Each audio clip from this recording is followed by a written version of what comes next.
And now I'm waiting for the other guys to come. Then we will go ahead.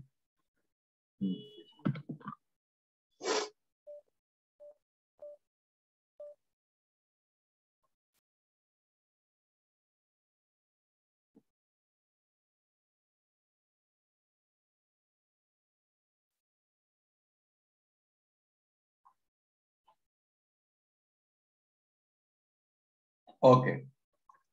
So I'm discussing a tough sum now. Only one tough sum. ये हमने जो अभी sample space करवाया, जो भी अभी जो sample space I told you how to learn to write the set of sample space, ये क्यों करवाया, इसकी जानकारी होनी चाहिए। ये जानना बहुत जरूरी है, क्योंकि नहीं तो सम नहीं बनता है।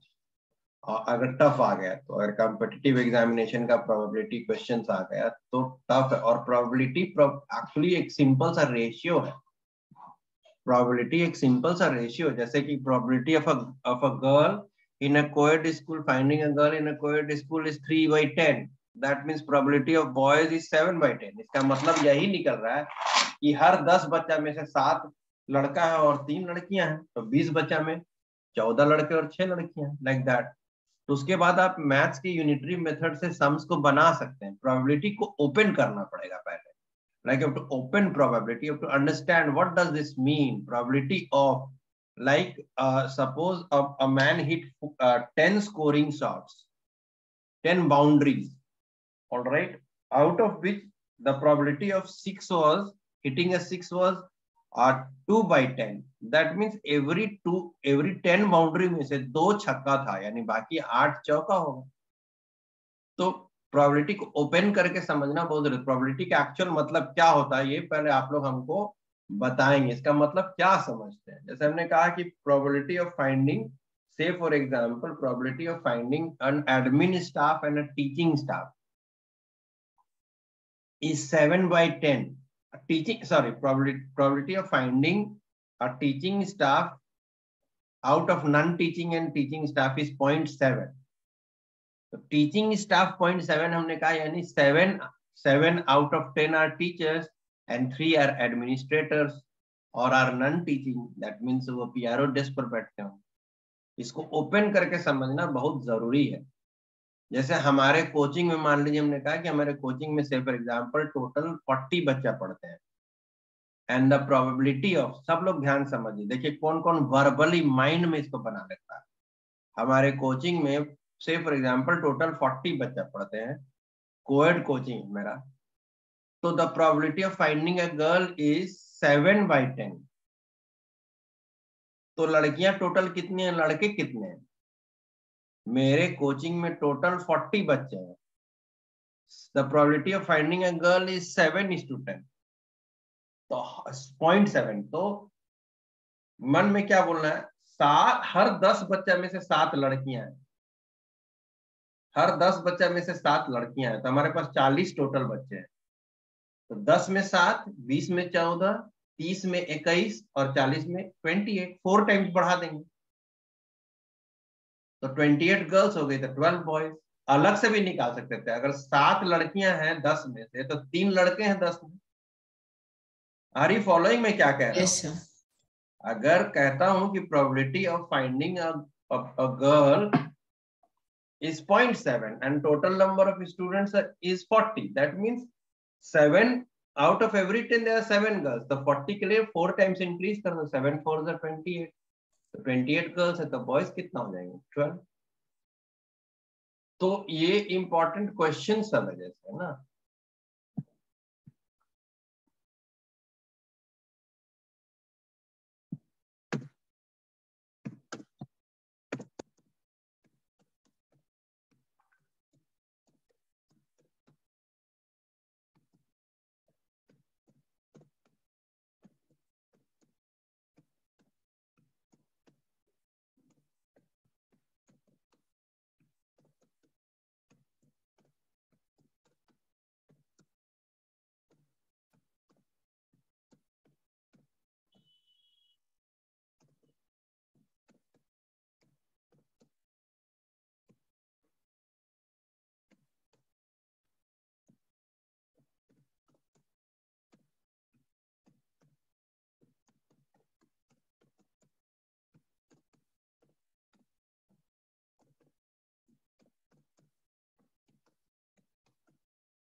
चलिए बताइए तो इसका कोई बना के बच्चा, कोई भी बताइए तो, गेस करिए। Sir 3500 girls and 1500 boys. Total बेटा 500 बच्चा है, 3500। आंसर करीब करीब सही है, खाली जीरो का खेल है। 500 बच्चा है, 500 बच्चा है तो कितना लड़के हैं कितना लड़के, सही बोल रहे, खाली जीरो बढ़ा दिए। सर 350 होगा। 350 है, क्यों? क्योंकि 7/10 लड़कियां हैं, मतलब हर 10 में 7 है। तो 500 में कितना होता है, यूनिटरी मेथड से निकाल लो, 10/7 यस इंटू, सर। तो आराम से निकल जाएगा। 7/10 फ्रैक्शन लड़कियां हैं, सीधे सीधे फ्रैक्शन से भी समझ सकते हैं। 7/10 ऑफ 500, तो 7/10 ऑफ 500 मतलब 7/10 इंटू 500, तो 50 टाइम्स कर दिया, यानी 350 गर्ल्स, तो 150 boys. How many of you can do this? Aastha, can you do? इसको पहले गर्ल का फ्रैक्शन निकालेंगे 7/10, तो total number of girls will be 7/10 of the total, 7/10 into 500। इसका सॉल्यूशन में बना देते कि बनेगा कैसे।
Sir done. कर लिए हैं, कितने आंसर लाए हैं? Sir 350 girls and 150 boys.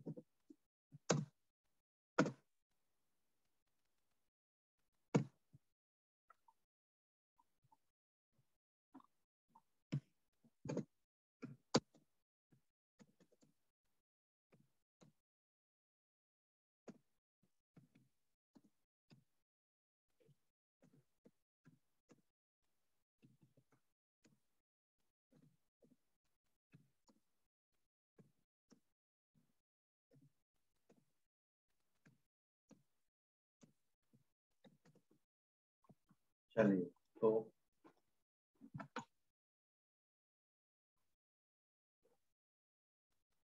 इसका भी स्क्रीनशॉट भेज दीजिए।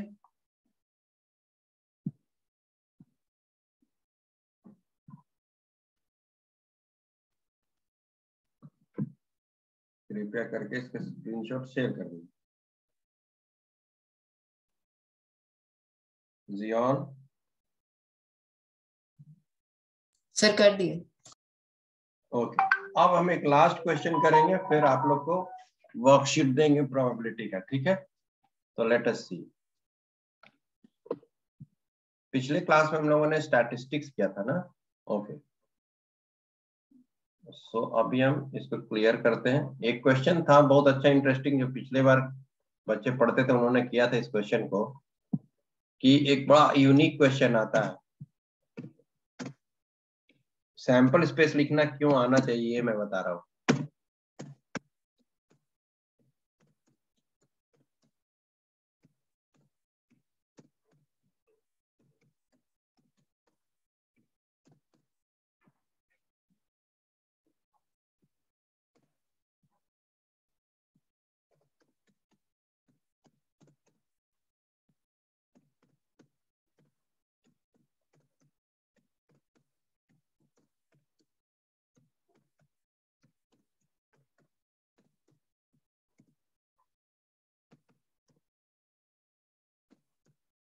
ये क्वेश्चन बहुत मजेदार है। What is the probability of getting 53 Sundays in a leap year? Can anybody tell?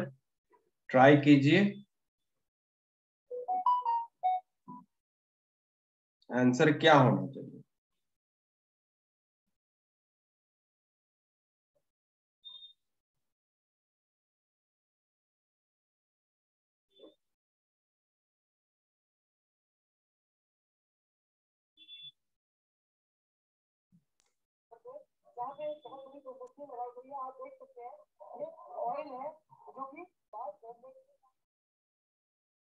Can anybody tell me?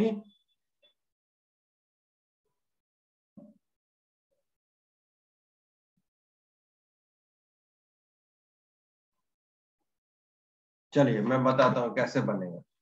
सबसे पहले तो बेटा नंबर ऑफ, इसका सॉल्यूशन होगा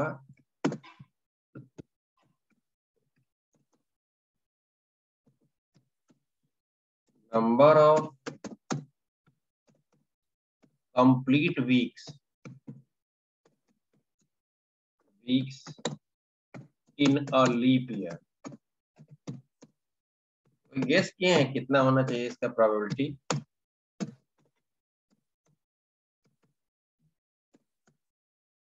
इज इक्वल टू क्या होगा, 366/7 से डिवाइड कर देते हैं।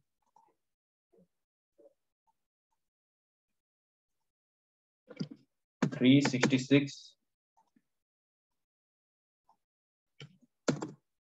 Divided by 7,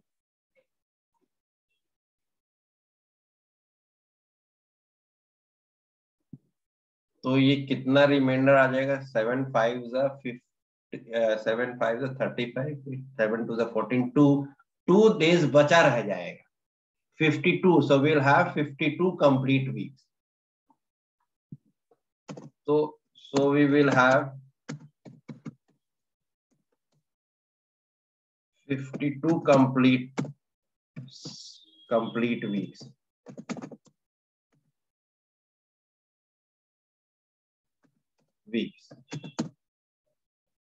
That means 2 days will be left.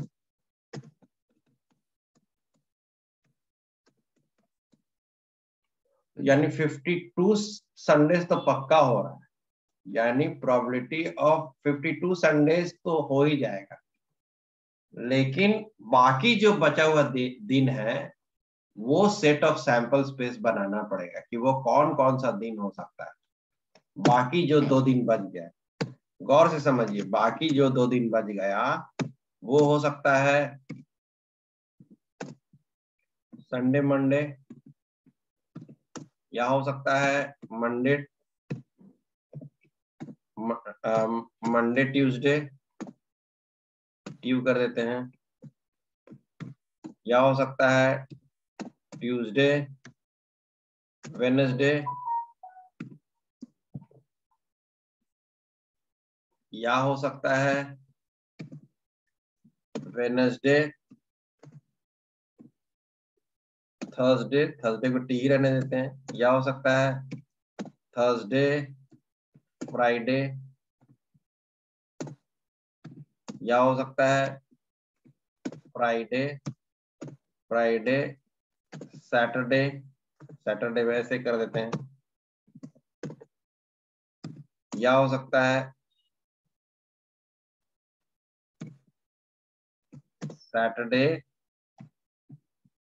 Sunday.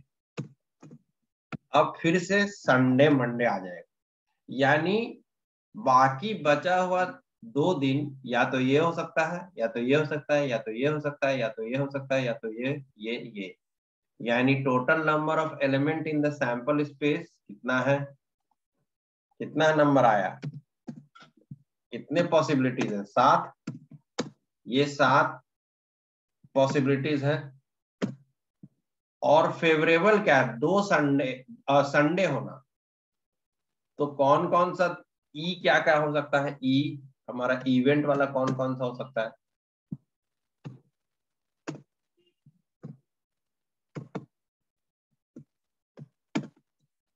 E is equal to either Sunday Monday होगा तब भी संडे आ जाएगा, या सैटरडे संडे होगा तब भी Sunday, Saturday, Sunday. Saturday Sunday होगा तब भी संडे आ जाएगा।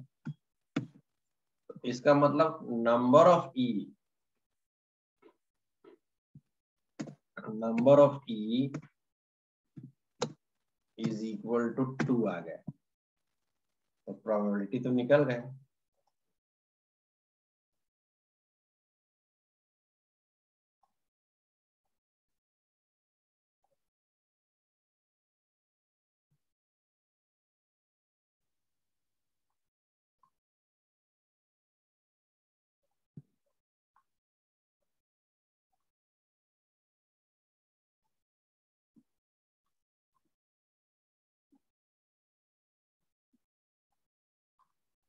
तो हमारा प्रोबेबिलिटी ऑफ द इवेंट तो आ गया 2/7।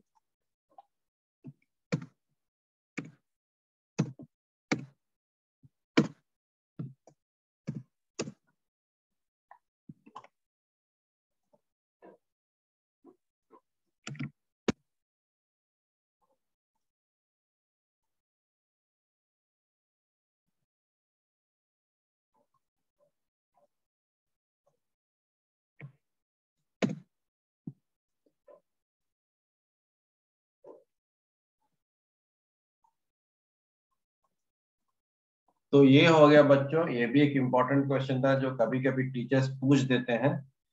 तो इसको भी आप लोग पढ़ लीजिए। तो इसका स्क्रीनशॉट भेज दीजिए बच्चा।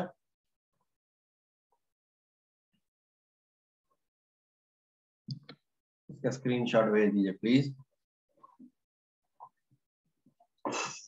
Sir, busy. भेज दिए। अब हम इसको स्टॉप शेयर करते हैं। तो अभी आप क्या कीजिए कि RS अग्रवाल से आप क्वेश्चंस बना के मुझे प्रोबेबिलिटी का कंप्लीट चैप्टर कल तक भेज दीजिए। All of you have this homework, right? Okay, right then, ठीक है। Okay, so I will end this here and Thank you, sir. Thank you and परसों again will. Thank you, sir. Thank you बेटा। In science, Thank you, what do sir. you want to revise? What do you want to revise in science? Sir, biodiversity and organism. Biology teacher तो अभी तक कोई आया ही नहीं, सबका Covid हो गया था। हम ले रहे थे उन लोगों का टेस्ट वगैरह डेमो। अब 10th में आएंगे बोल। हम नोट्स भेज देंगे बायोडाइवर्सिटी के, ठीक है? उसको देखिए पढ़ के, ठीक है? अगले साल से बायो टीचर ज्वाइन करेंगे, क्योंकि इस साल जो भी आए तो अब कोविड में लग नहीं रहा है कि क्लासेस स्टार्ट होगा 30 से पहले ऑफलाइन। तो उनका डेमो रोके हुए, अगर पहले स्टार्ट हो जाता I will do the needful, ठीक है? Okay, thank you.